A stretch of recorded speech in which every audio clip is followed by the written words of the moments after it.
Bonjour à tous. C'est un privilège d'être parmi vous.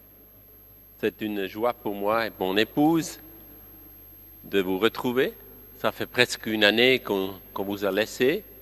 Et je vois le Seigneur, il est fidèle. Vous êtes en bonne forme parce que le Seigneur vous tient. Ça, c'est vraiment quelque chose. Et cette parole qu'on peut ouvrir, qu'on peut lire ensemble, qu'on peut méditer ensemble, c'est une parole, vous savez, c'est par cette parole-là que le monde a été créé. C'est pas seulement une parole comme ça, comme un livre d'études ou je ne sais pas quoi. Non, c'est la parole de Dieu. Et quand Dieu prononce sa parole, la chose arrive. C'est une puissance de Dieu. L'évangile est une puissance de Dieu. Et l'esprit et l'évangile, l'esprit et la parole, eux, ils travaillent toujours ensemble. Toujours. Et ça, c'est vraiment quelque chose. On a ce matin la parole, on a ce matin l'assistance du Saint-Esprit, on a ce matin, on n'est pas seul, on est 2, 3, 4 et même plus, et le Seigneur est parmi nous. Vous savez, c'est une assemblée extraordinaire, parce que le Seigneur est là. Il y a beaucoup d'assemblées qui sont organisées dans ce monde. Des réunions de paix, des réunions je ne sais pas de quoi, de l'environnement, je ne sais pas, beaucoup de réunions. Mais si le Seigneur n'est pas là, il n'y a pas de conclusion. Mais si le Seigneur est là, il y a une conclusion. Et je pense que vous êtes la conclusion, parce que demain et après-demain, vous allez refléter le Seigneur. Courage, mes amis. On va lire ensemble un texte qui m'est très cher, un texte de l'histoire et un texte qui nous concerne nous tous, c'est l'Acte chapitre 1er. Acte chapitre 1er, donc je vais lire quelques versets avec vous jusqu'au verset 14. On va lire ensemble. Théophile, j'ai parlé dans mon premier livre de tout ce que Jésus a commencé de faire et d'enseigner, dès le commencement jusqu'au jour où il fut enlevé au ciel, après avoir donné ses ordres par le Saint-Esprit aux apôtres qu'il avait choisis. Après qu'il eut souffert, il leur apparut vivant et leur en donna plusieurs preuves, se montrant à eux pendant 42 jours et parlant des choses qui concernent le royaume de Dieu. Comme il se trouvait avec eux, il leur recommanda de ne pas s'éloigner de Jérusalem, mais d'attendre ce que le Père avait promis. Ce que je vous ai annoncé, leur dit-il, car Jean a baptisé d'eau, mais vous, dans peu de jours, vous serez baptisés du Saint-Esprit. Alors les apôtres réunis lui demandèrent, « Seigneur, est-ce en ce temps que tu rétabliras le royaume d'Israël ?»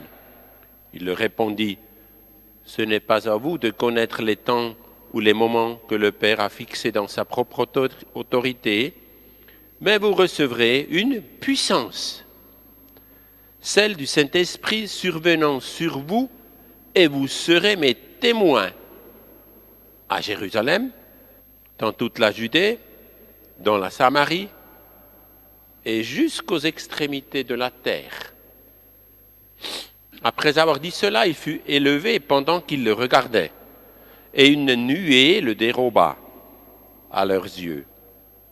Et comme ils avaient les regards fixés vers le ciel pendant qu'ils s'en allaient, voici 2 hommes vêtus de blanc leur apparurent et dirent, « Hommes galiléens, pourquoi vous arrêtez-vous à regarder au ciel? Ce Jésus qui a été enlevé au ciel du milieu de vous viendra de la même manière que vous l'avez vu allant au ciel. » Alors ils retournèrent à Jérusalem de la montagne appelée des Oliviers, qui est près de Jérusalem, à la distance d'un chemin de sabbat. Quand ils furent arrivés, ils montèrent dans la chambre haute où ils se tenaient d'ordinaire. C'était Pierre, Jean, Jacques, André, Philippe, Thomas, Barthélemy, Matthieu, Jacques, fils d'Alphée, Simon le Zélote et Jude, le fils de Jacques. Tous, d'un commun accord, persévéraient dans la prière avec les femmes et Marie, mère de Jésus, et avec les frères de Jésus. Jusque-là, la lecture. Je vais toucher 3 points avec vous ce matin. D'abord la question du royaume de Dieu. Ensuite, l'enlèvement du Seigneur, mais aussi les promesses qui sont liées à cet événement-là. Et troisièmement, l'héritage de Jésus, ce que Jésus a laissé derrière lui, ici sur cette terre. Et vous savez, ce que Jésus a laissé ici, sur cette terre, vous en êtes aussi le fruit de ce que Jésus a laissé. Incroyable, mais vrai. Vous êtes le fruit de ce que Jésus a commencé à enseigner et commencé à faire ici-bas, sur cette terre. Vous savez, quelquefois, les événements historiques, on les sous-estime. Donc, l'enlèvement de Jésus, la montée de Jésus, le retour de Jésus vers son Père, c'est un événement historique incroyable. Parce que sans cet événement-là, nous n'aurons pas de consolateur. Nous serons seuls. Nous n'aurons pas de guide. Sans cet événement-là, le monde serait froid, triste, incroyable, cruel. Mais je pense, l'enlèvement de Jésus, c'est vraiment quelque chose qu'il faut faire attention. Vous savez, nous avons fêté Pâques il y a quelques dimanches, et nous allons fêter bientôt Pentecôte. Pentecôte veut dire 50. Ça veut dire 50 jours après la résurrection de Jésus, il y a la Pentecôte. Mais au milieu, il y a quelque chose. Chez nous, jeudi prochain, c'est férié. Ici, au Maroc, non, c'est pas férié. Chez vous, à l'école, peut-être non plus, c'est pas férié. On oublie complètement ce qui s'est passé là, mais la Bible en témoigne. Heureusement. Alors, vous savez, les disciples étaient avec Jésus encore après sa résurrection. Ils ont mangé ensemble, ils l'ont touché, ils l'ont vu, ils ont marché, cheminé avec lui, etc. Et voilà, pendant ces temps, justement, après la résurrection, Jésus a encore enseigné les disciples. Jésus ne s'est jamais fatigué à les enseigner. Ça me touche, c'est quand même fort. Même après sa résurrection, il est encore avec eux, parce qu'il les aime, parce qu'il veut qu'ils puissent franchir le cap et qu'ils puissent surmonter les difficultés qui vont arriver bientôt. Et voilà la question qui est posée ici. Pendant qu'il était avec eux, donc, il leur parlait du royaume de Dieu. Vous avez bien fait attention. Et la question des disciples, au verset 6, c'est drôle. Les apôtres réunis lui demandèrent, « Seigneur, est-ce en ce temps que tu rétabliras le royaume d'Israël ?» Vous avez vu? Jésus leur parlait du royaume de Dieu et eux, ils parlent dans leur tête. Il y a un autre royaume. Il y a d'autres idées dans leur tête. Eux, ils pensent qu'au royaume d'Israël. Pourquoi? Parce qu'eux, ils ont reconnu le Messie. Ils étaient sûrs que le Messie va rétablir les choses, que le Messie va rétablir la paix, que le Messie va rétablir le royaume de gloire. Et naturellement, quand eux, ils posent la question du royaume d'Israël, ils ont pensé que, nous, 1, 2, 3, 4, 11, 12, on sera ministres dans ce royaume-là. Ils se sont déjà un peu fait une idée comment ils seraient des ministres, l'un le ministre des Finances, l'autre le ministre de l'Environnement et l'autre le ministre, je ne sais pas, de l'Éducation, etc. Ils ont déjà calculé un peu. Vous savez, nous sommes comme eux. Nous sommes à l'église et nous écoutons l'Évangile, et nous lisons la Bible, et nous pensons tous à notre manière. Ah, ça va me donner ça, et ça, et ça. Et le Seigneur va me transporter en Europe, ou en Asie, ou en Amérique, ou je ne sais pas quoi. Mais je ne sais pas si on pense toujours au royaume de Dieu, ou si on pense plutôt à notre propre royaume. Vous comprenez? C'est pas la même chose, forcément, hein? Mais bon, le Seigneur est là pour nous aider. Il n'est pas là pour nous faire des reproches. Non, non, c'est pas comme ça. Il n'est pas là non plus pour nous tendre un piège. C'est pas le Seigneur, ça. Il est là pour nous aider, quelquefois, à corriger le chemin, hein? On en a besoin, même moi, j'ai déjà passé 60 ans, j'en ai besoin que le Seigneur corrige encore mes pas. Demandez ma femme. Je ne suis pas un homme parfait. Hein? J'ai aussi mes idées de la vie et quelquefois, le Seigneur doit corriger mes tirs. Il le fait parce qu'il est fidèle. Et la Bible dit, cherchez premièrement le royaume de Dieu et sa justice. Et voilà, je pense, là-dedans, il y a quand même une réalité, une vérité très profonde. Ne cherchons pas notre royaume égoïste, notre royaume donc de l'échelle pour arriver à je ne sais pas quoi, pour devenir ministre de... Vous comprenez? Ne cherchons pas notre propre intérêt d'abord, mais cherchons le royaume de Dieu. C'est la meilleure garantie pour réussir dans la vie. Parce qu'on veut tous réussir, hein, vous êtes d'accord avec moi? On veut tous réussir. Et si on se soumet à la volonté de Dieu, il va nous conduire. Ça va être intéressant, mais ça ne va pas forcément toujours être nos idées là. Quelquefois, Dieu doit contrecarrer nos chemins. Comme ça. Ça veut dire, quelquefois, Dieu doit crucifier notre chemin. Parce que dans le mot contrecarrer, il y a la croix. Hein?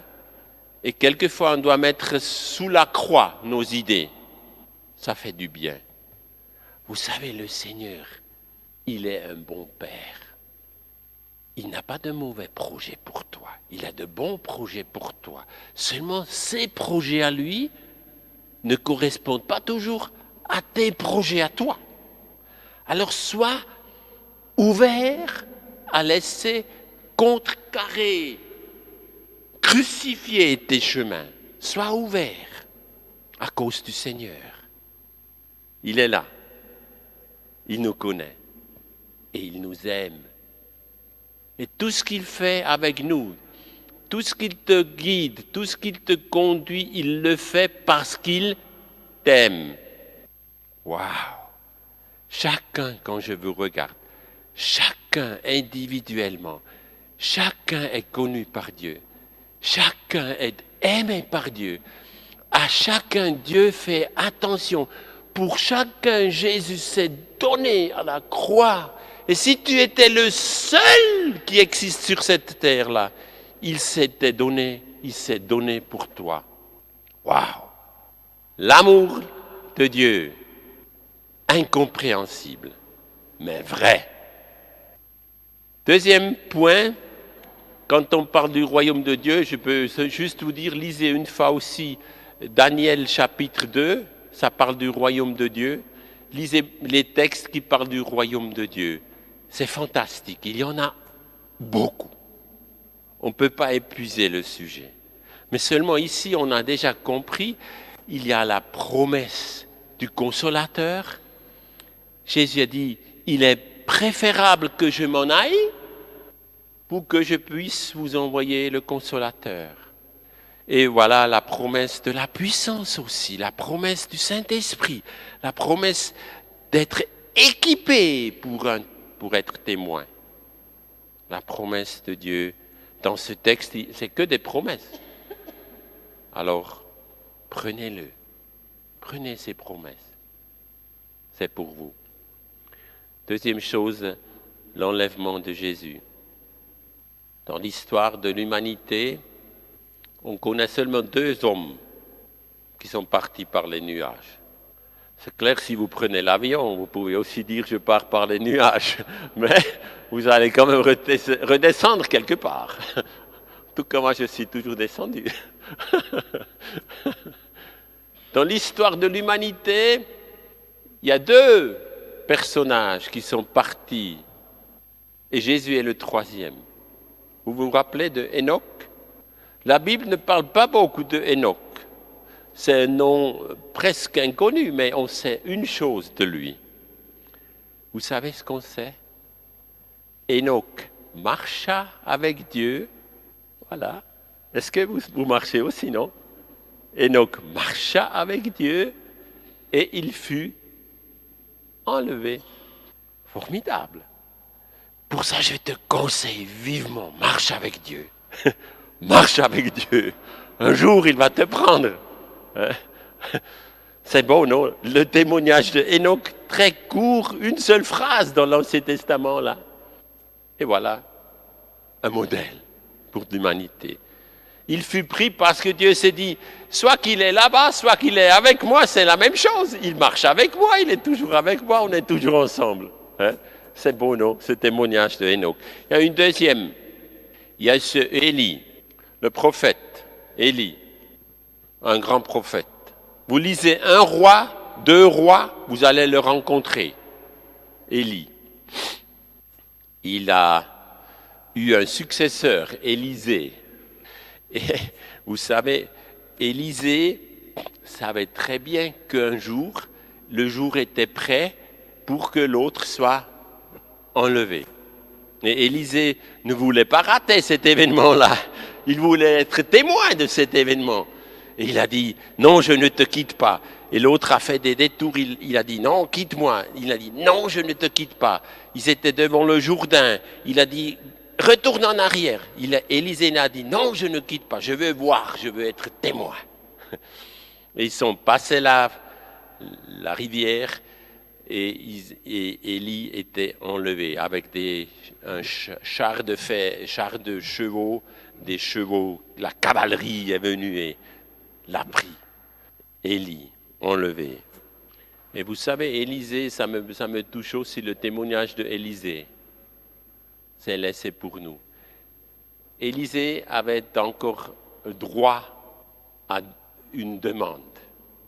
Il avait encore une demande ouverte auprès du prophète.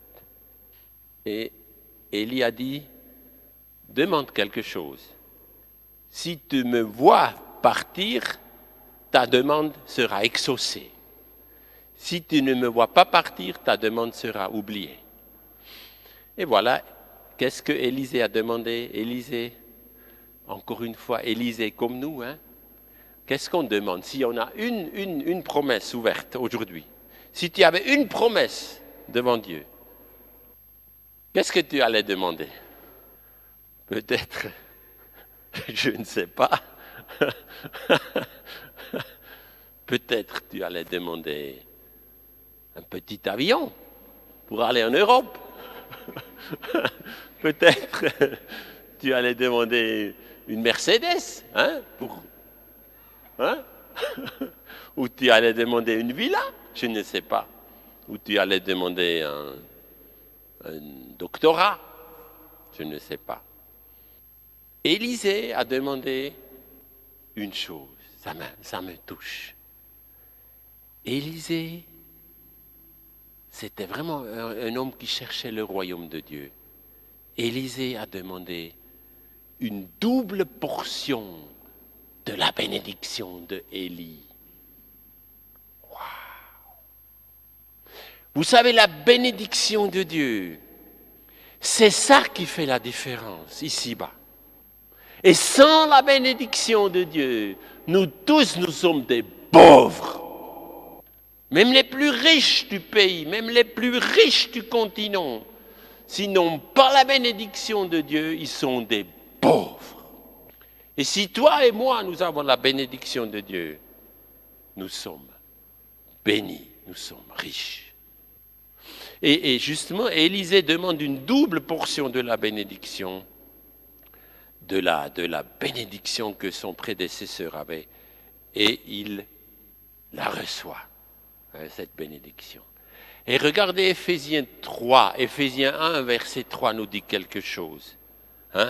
Béni soit Dieu, le Père, parce que, écoutez bien, sinon vous lisez à la maison, Éphésiens 1, verset 3, il nous a bénis de toute bénédiction spirituelle dans les lieux célestes. Si tu marches avec Jésus, si tu chemines avec Jésus, tu es béni avec toutes les bénédictions spirituelles dans les lieux célestes et ici sur la terre. Tu comprends un peu? Marcher avec Jésus. Waouh! Ça, c'est quelque chose. La bénédiction spirituelle n'est peut-être pas forcément ce que nous comprenons. Mais si tu es un homme, une femme bénie, tu vas changer, tu vas transformer cette société-là. Tu comprends? Tu vas faire la différence dans cette société-là quand tu es béni par le Seigneur. Et je pense que c'est ça qui est beau. C'est ça qui change l'histoire de l'humanité. Des hommes et des femmes bénis. Et c'est pour ça que Jésus est parti. Et cet événement nous rappelle beaucoup de choses. On ne peut pas dire tout. On doit s'arrêter là.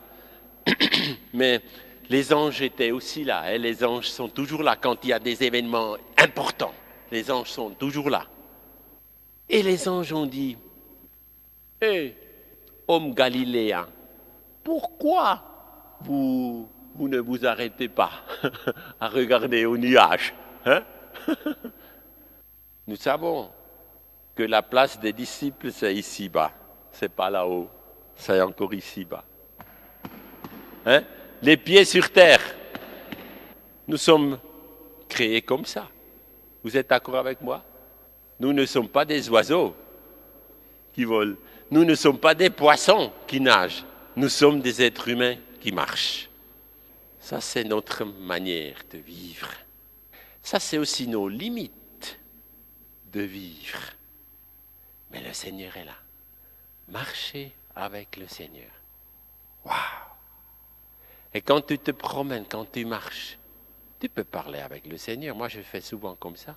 Quand je me promène, pour m'aérer un peu là, ma tête et mon âme, je parle avec le Seigneur ou je chante un peu quelques cantiques.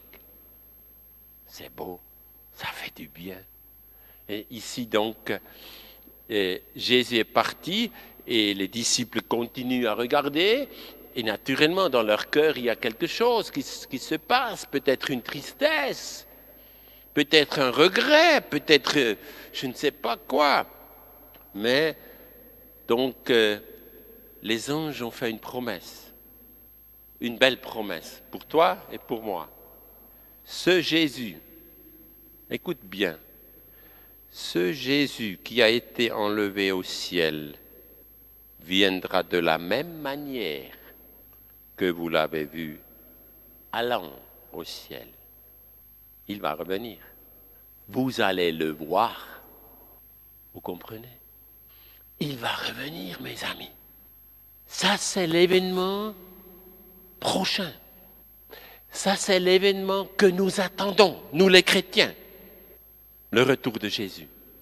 Il va revenir de la même manière.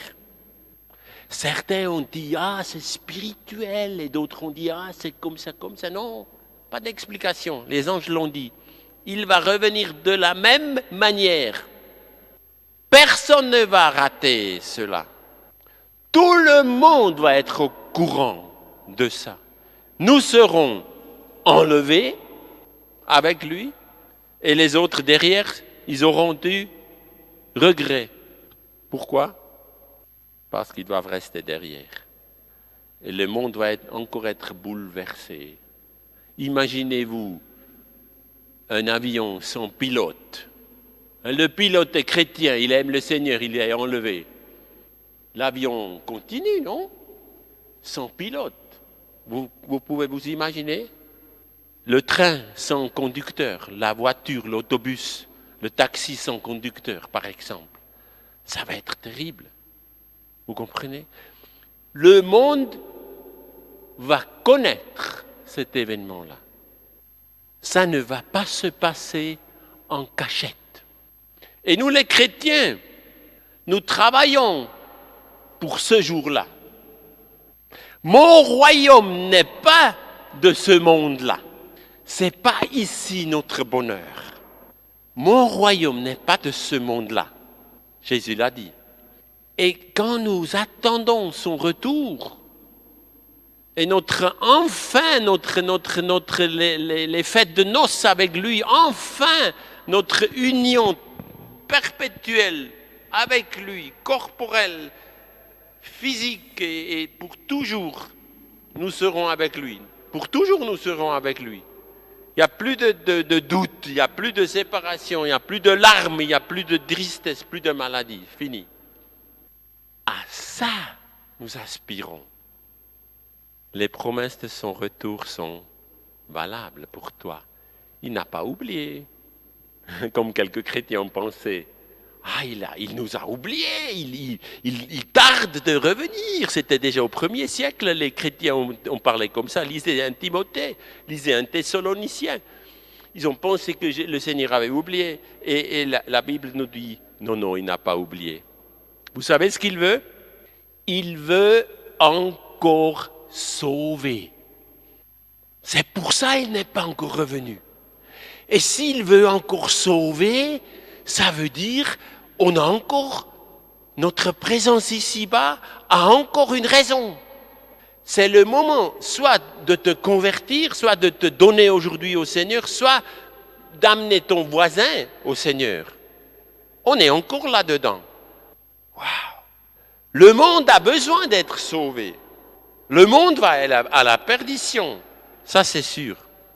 Et si tu connais que ton ami va à la perdition, il faut l'arracher de cet état-là. Il faut l'arracher de la perdition. Tu comprends? Avec toute ton énergie. Il ne faut pas gaspiller les jours que tu as.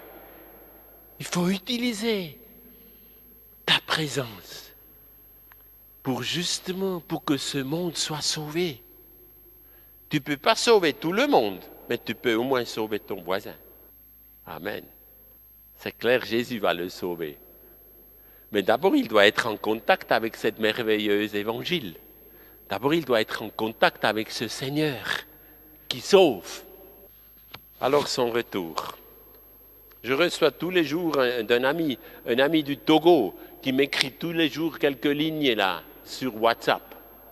À la fin de ce petit message ou une méditation, je ne sais pas, une exhortation, chaque fois à la fin, il est écrit « Le retour du Seigneur est très proche. » Waouh! Est-ce que tu crois cela? Moi, j'y crois.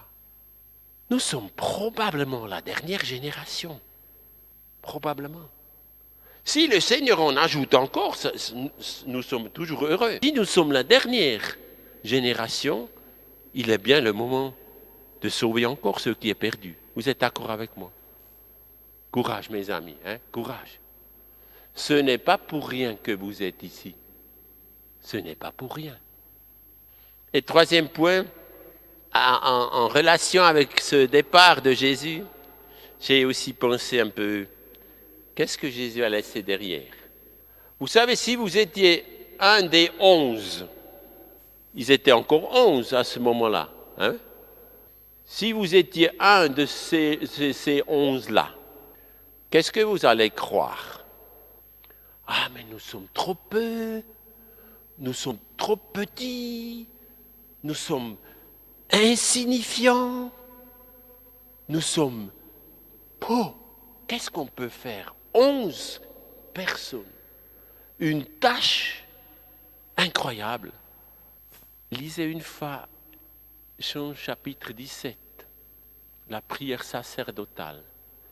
Là, il y a quelques extraits. Ce que tu m'as donné. Ce verset revient toujours. Ce que tu m'as donné.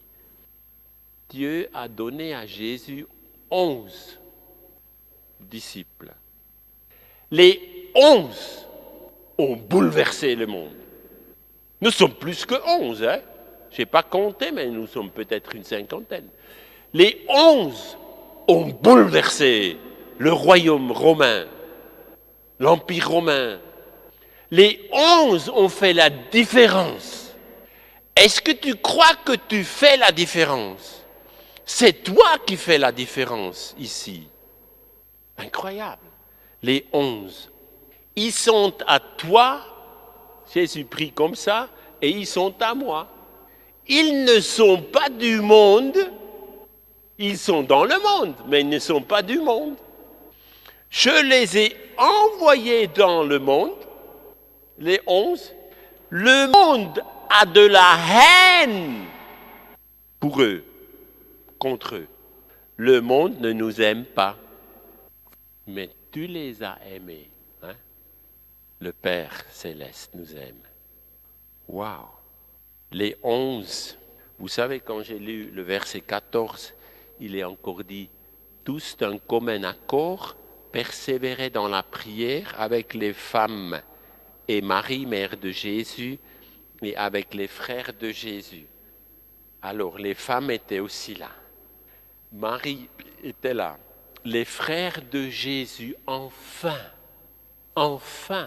ils étaient aussi là. C'était déjà plus que 11. Et quelques jours plus tard, ils étaient 120, le jour de Pentecôte. Ils étaient 120 ensemble là, toujours un peu cachés dans leur chambre haute, parce qu'ils avaient peur encore. Ils n'ont pas encore subi le choc. Ils n'ont pas encore surmonté le choc, le choc qu'ils avaient subi. Et le jour de Pentecôte, vous allez bientôt entendre la prédication, certainement le jour de Pentecôte, ils se sont multipliés. Pouah! Après la prédication de Pierre, le jour de Pentecôte, on parle déjà de 3000. C'est bien, non?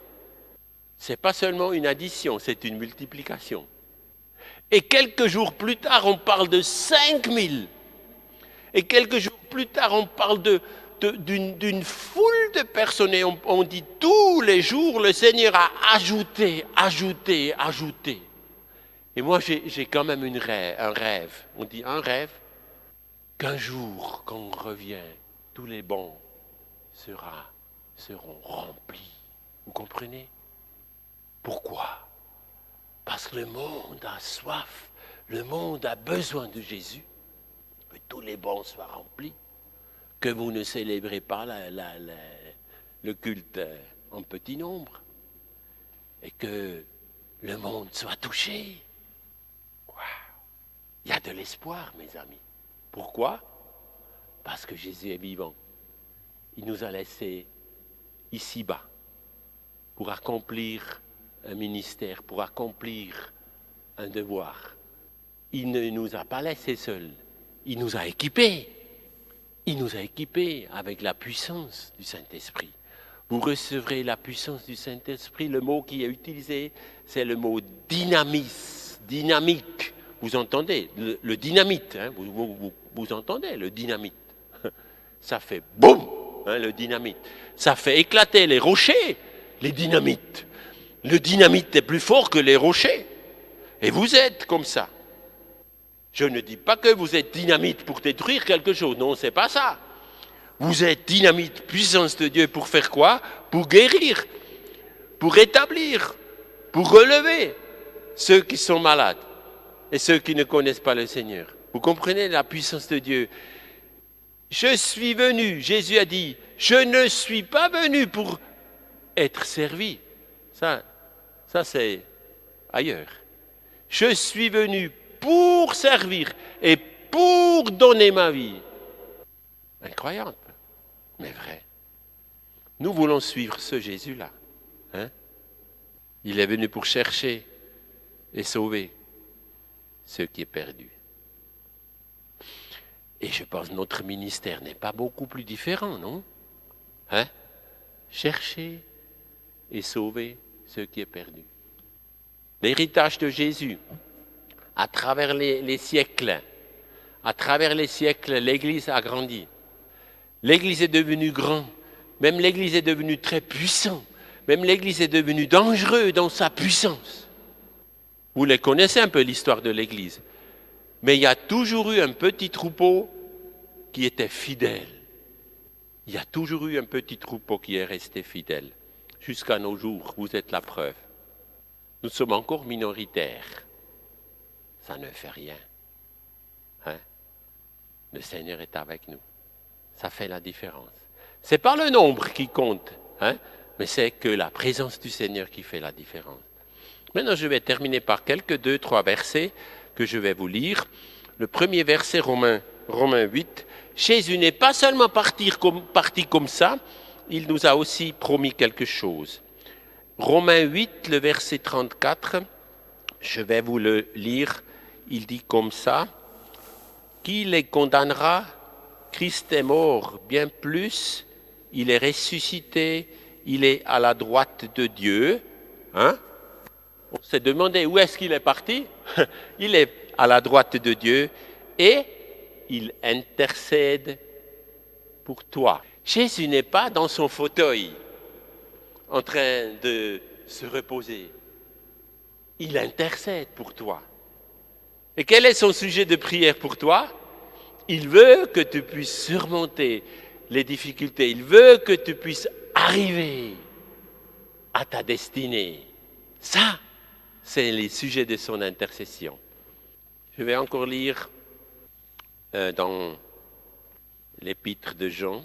Ce n'est pas l'évangile, c'est l'épître de Jean, chapitre 2, verset 1er. Mes petits enfants, je vous écris ces choses afin que vous ne péchiez point. Et si quelqu'un a péché, nous avons un avocat auprès du Père. Qui est cet avocat? Le texte dit Jésus Christ le juste. Ça, c'est ton avocat. Il te défend. Il y a aussi un accusateur. Lui aussi, il ne dort pas, mais il y a aussi un avocat qui te défend. Alors si nous pensons un peu à ce ministère de Jésus, et nous sommes vraiment rassurés, c'est pour nous rassurer. Il n'oublie pas que nous sommes encore là. Et vous savez, quand Étienne était lapidé, vous avez peut-être remarqué ce texte, je pense que c'est le chapitre 8, Actes, et Étienne était lapidé, il était tué, vraiment innocemment. Et Étienne a prié pour ceux qui l'ont lapidé. Il a dit, Seigneur, pardonne-leur car ils ne savent pas ce qu'ils font. Il a vu le ciel ouvert. Et vous savez ce qu'il a vu? Il a vu Jésus debout à la droite de Dieu. Et quand tu passes la difficulté, Jésus se met debout. Tu comprends? Il ne va pas rester assis. Il se met debout parce que son cœur, ça vibre pour toi. Son cœur, ça batte pour toi. Et quand tu es dans la difficulté, le Seigneur est là. Il se met debout parce que ce qui se passe là-bas, il n'est pas indifférent. Il n'est pas indifférent. Alors courage mes amis. Le Seigneur est parti pour revenir. Le Seigneur est parti pour intercéder pour toi et pour moi. Il va nous préparer quelque chose, vous savez. On a parlé de villa. Il va nous préparer une maison en or. Hein? C'est incroyable.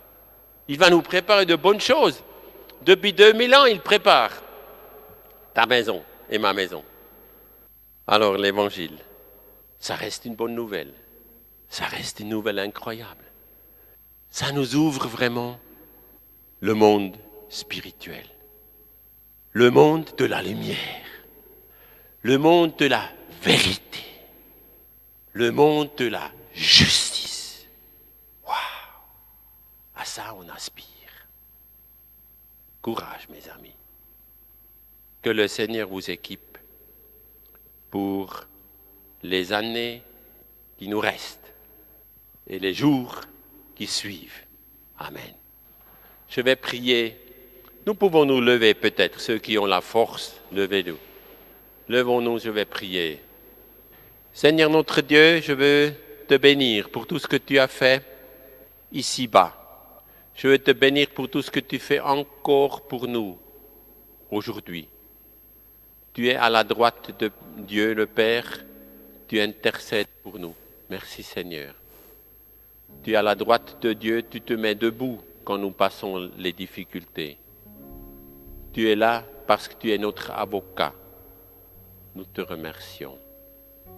Et Seigneur, c'est vrai, nous aspirons à ce royaume-là. Nous aspirons à ce royaume de justice, ce royaume de lumière, ce royaume de la vérité. Nous aspirons à ça.